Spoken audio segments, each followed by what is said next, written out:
Another edition of Riding Home. Ryan has updated his apparatus for his car. G Day is only days away, and it's not a sellout yet. By the time y'all are watching this, it could be a sellout, but we'll see. Um, Ryan, what is there on campus? Is there any discussion of G Day from students? I mean, how's that going there? Yeah, I think that there's not as much discussion as I anticipated. Um, I think there's just been so much going on the last few weekends around here that people kind of forgot about it.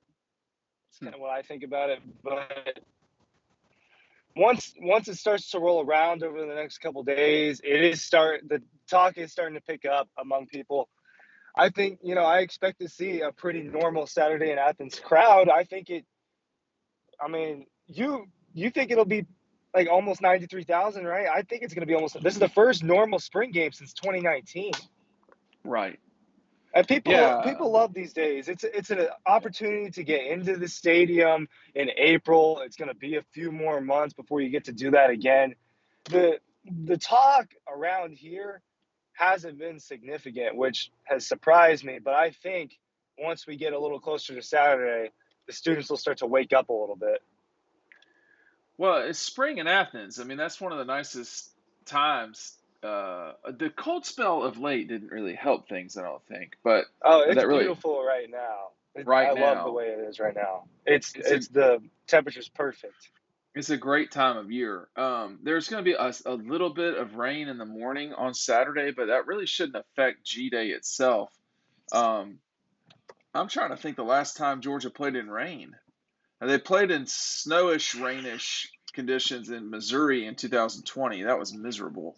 But I don't recall this past year them playing in snow. The other thing, or in rain, it's been a while since, this is not the first time Georgia has wanted 93,000 people. Let's go through this in the past. So they got it in 2016. In 2018, there were 82,000 fans. Um, Yeah. Now, in 2017 they couldn't do it. I think there was some structural stuff going on at the stadium when they were building everything. But there were 52,000 fans in 2019. That's about what it used to be back in the day. And the interesting thing now, Ryan, is you've got and all of these schools. How many people show up? That's like a competitive thing amongst the schools as it relates to recruiting. No, it is. And we saw last weekend Auburn spring game didn't look like there were very people there. Clemson No. spring game didn't look like there were very many people there. Georgia, I expect a much bigger crowd. I think you can expect a crowd. I believe Alabama's is this Saturday as well. Um, so I I think expect to see a so. crowd. I expect to see a crowd there too. There's a few schools doing it the right way, and we talk about that a lot. And that's Yeah. why they're the schools that make the playoffs consistently Yeah. That's because they're true. doing it the right way, and they know how to get the attention of the fans and the students, and they're making people care, and the recruiting is a big part of it. And I'm sure there's going to be all sorts of recruits there on Saturday.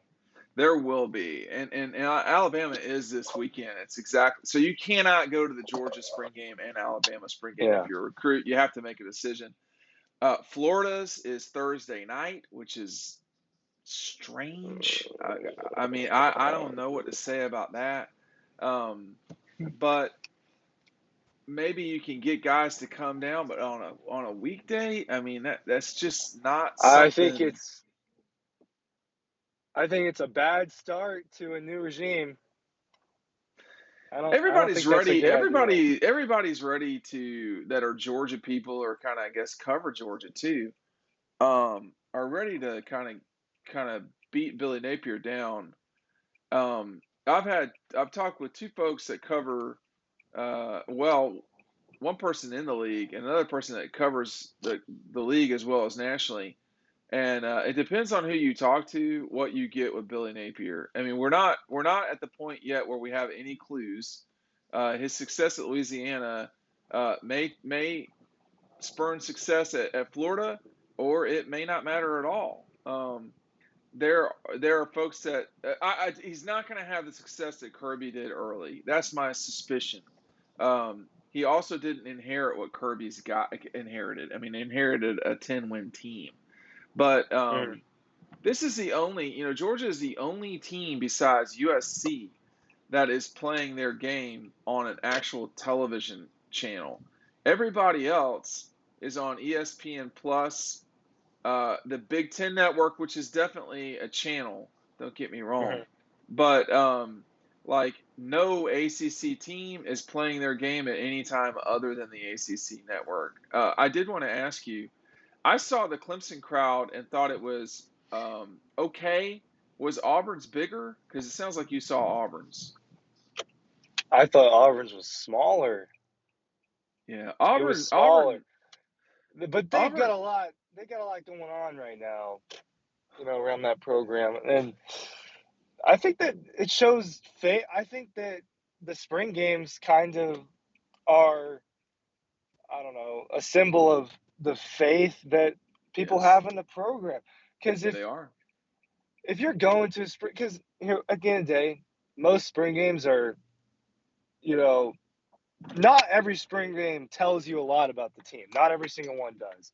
Last year, we learned a good bit because of A.D. Mitchell, and that ended up being Yes, foreshadowing to how good he was.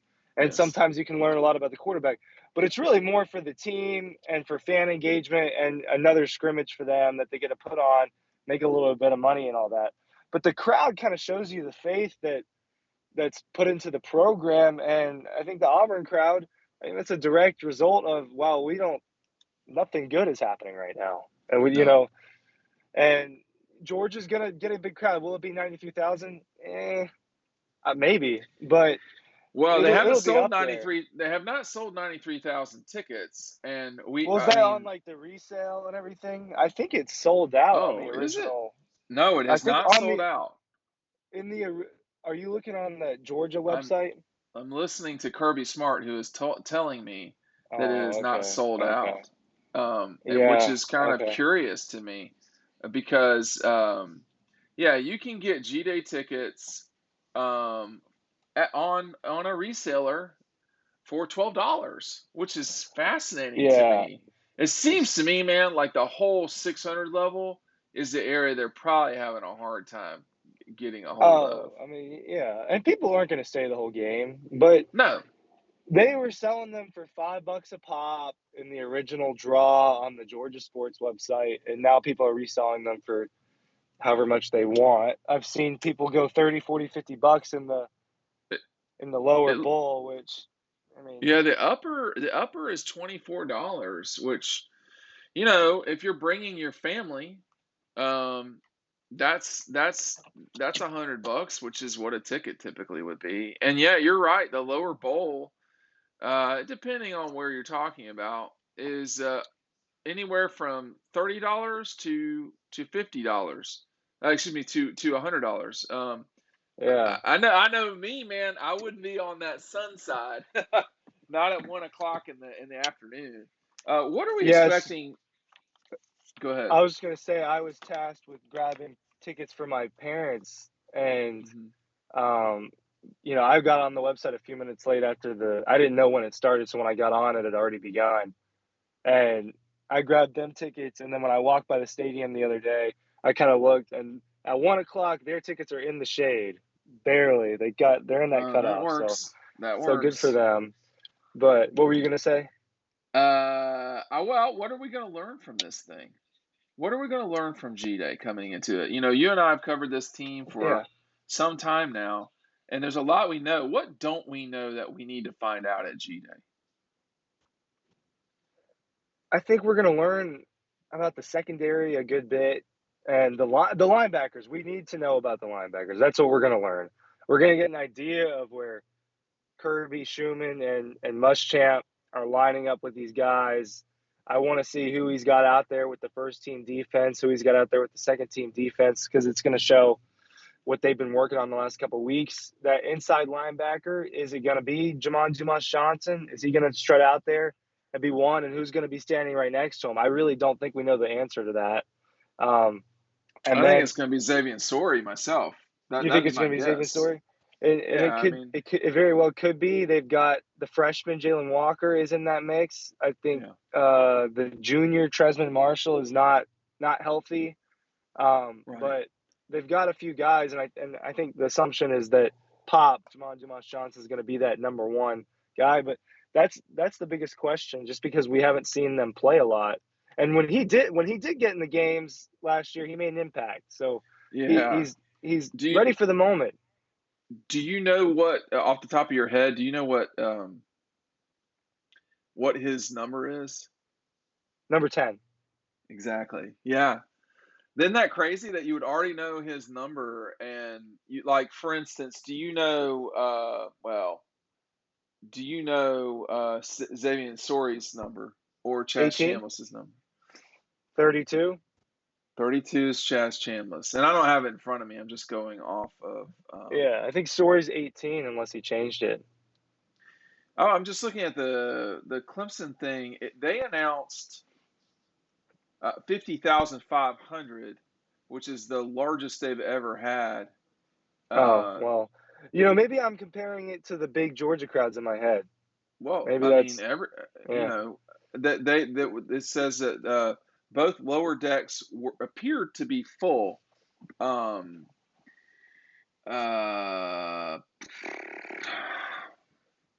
I don't know if that's good or not. It doesn't seem like that's great. What did you make of Kirby Smart this week was talking about, and I'm going to talk about this soon in one of these videos, but I did want to tell you that Mark Weiser got some reporting done about an event Kirby Oh, was at last night, and yeah. he was talking about the halftime text that he got, where one of his acquaintances or friends or whatever says to him at the half, you really haven't had a chance. You're shooting yourself in the foot. That came by text message at the half. Um, Two things. Number one, it's kind of interesting that he reads text messages at the half. At the Um, half of which game? the national championship game. Oh, he got a Yeah. text that said that. Well, it was true. I mean, you remember how poorly they really played? Um, It was a bad game for both teams in the first half. It was not that was not a that's fun first true. half to watch. No, it was not Um, good. It was not good. What's the word? It was not good football. it was a I would slugfest not with say it was little good football. offense. It was It a was not slugfest good with little football. offense, but um, I'm surprised he's looking at his phone. I really am. But he's always got his phone on him, but I'm surprised that he's staring at his phone. I don't know. He I think it would take a certain person to text him something like that for him to like look at it. well, I mute everything during games. Um, because I mean, I'm trying to remember, do you remember at the national championship how many text messages you had? Like, were you checking it as you went? I would check my phone every few minutes. Just and Right. part of that was just I because we're didn't. conversing and everything. Right, right, right, But right. yeah, my phone was blown up the most during the SEC championship.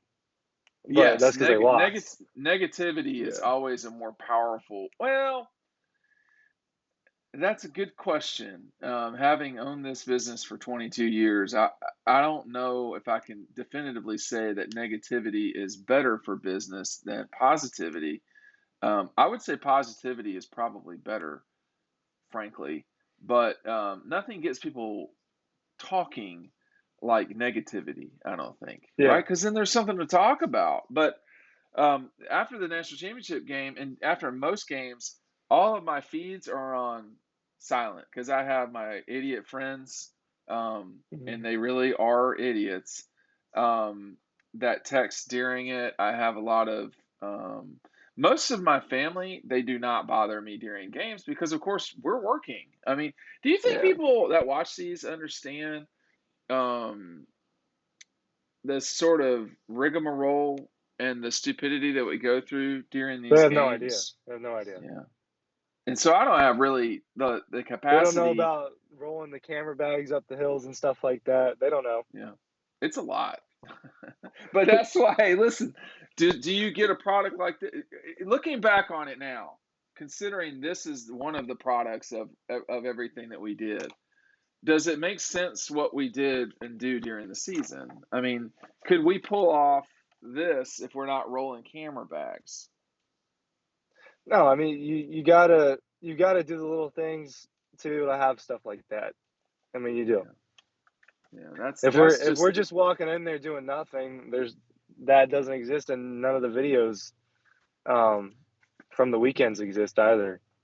no, that's true. But that's just us. I mean, Kirby and them. Well, to some degree, I think that the one person that probably could look at text messages would be the coaches or the coach, because in theory, everything should be handled, and Kirby should be directing the direction of the boat, not getting into a lot of minute details. So I could understand why he would. And maybe, dude, maybe he realized, hey, we should be winning this game. We're the better team.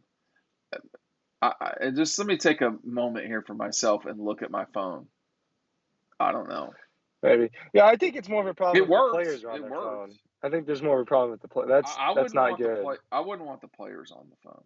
No, No, no, and I don't know but how they regulate that or whatever. But that's a good I question. mean, hey, they won the game, so whatever happens, they won the They game. they So certainly won the game, but in that moment, I remember getting back at the half, and they were losing 9-6. Right? Here's from yeah, earlier. They were losing 9-6. 7 penalties for 49 yards. They only had 153 yards of total offense. Um, they were not playing well, but I got back into the photo area, which is like this huge. I mean, well, how big is that room? I mean, pretty the massive, national wouldn't you say, championship one. for the photo area? Oh my gosh, I'm blanking on. Oh yeah, yeah, that thing was huge. Right. And I had It to was walk it all the was a way to the giant open room. right. And I try to get away because we have so much stuff to spread out and do what we have to do. So usually are way in the back to avoid folks. But when I finally got back there, Dylan was already there, and I said to him, I said, I think they're in real trouble here, and they were.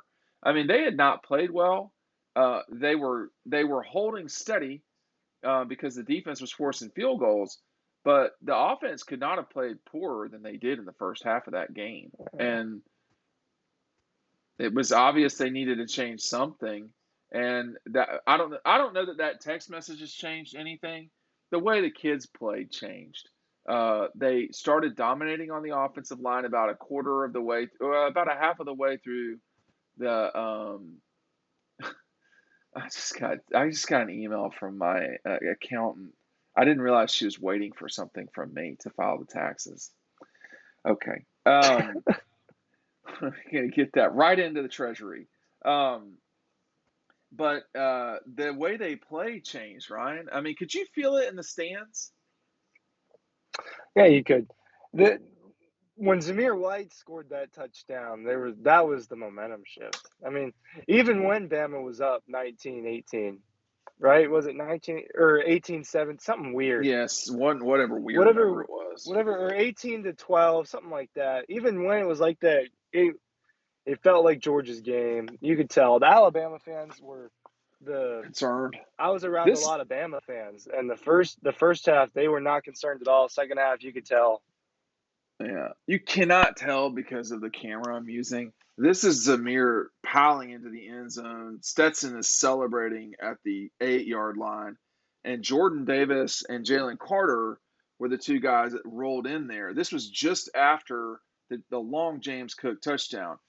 At that moment, when that happened, I turned to the person next to me and said, I think now Georgia is probably going to win this game. Um, but little did we know, we started talking about something. I mean, this is what happens on riding homes. But little did we know that probably 10 minutes of game time later, that the fumble from Stetson Then it felt like, Alabama was going to win the game. And then that next drive is where Georgia totally took over. 3 straight touchdowns, twice on offense, and then the Keely Ringo pick. They did what they had to do in the moment. It was a really important moment in that game, and we're going to see how important it is moving forward. I was listening to Alabama-Cincinnati game earlier, and Sean McDonough was talking about there was a possibility that Bryce Young could be the third straight person to win the Heisman and the national championship. Joe Burrow, the receiver from Alabama, whose name escapes me, number 6. Devontae Smith. And then it would have been Bryce Young. And, of course, that was just before the half of the Cincinnati-Alabama game. That didn't happen. And why I say that is, just like your favorite when I always talk about Clemson, just like Trevor Lawrence didn't win 45 straight games for a couple of reasons. We don't know what the future holds. And what we don't know, too, Ryan, is after emerging from that halftime, is this Georgia thing a blip on the screen, or is this a long-term thing? The success? I mean, are we talking about an extended period of time where Georgia should expect, or Georgia will win 3 national championships in a 8-year period, or are we talking about I think this is feels LSU? like that's what we're entering. That's what it feels like. This doesn't feel like LSU at all. This is completely different. The difference there is Kirby's been building this for a while now. And it feels like they're at a place now where they're going to exchange national championships with 2 or 3 other teams. LSU, they hit the transfer portal hard. They brought in the right guys, and they had their 1 year, and they did it, and then they got completely exposed the next season. And they've never been in the playoff before or since. I mean, it's only been 1 year. Well, it's been 2 years since. And they just to fall on their face like that. Clemson did not fall on their face. Offensively they did. But and watching some of that spring game, that's a concern there too. You can feel it. What you said about spring games is right to me. It is a barometer on the feeling of the fan base. At Auburn, there's a lot of dejection. There's a lot of concern. At Clemson, I think they're saying that they can do it. I'm not sure if they believe they can do it. And we'll see. I mean, Alabama is going to do it. They will have people in that stadium. I can tell you that right now. That's going to happen. But there's never, has there ever been a fan base that believes as much as they have the last few years? I mean, they've always been, South Carolina, but Alabama has always been with their heads up in a cloud for a long time. But what Nick has done over the last 15 years has matched their view of it.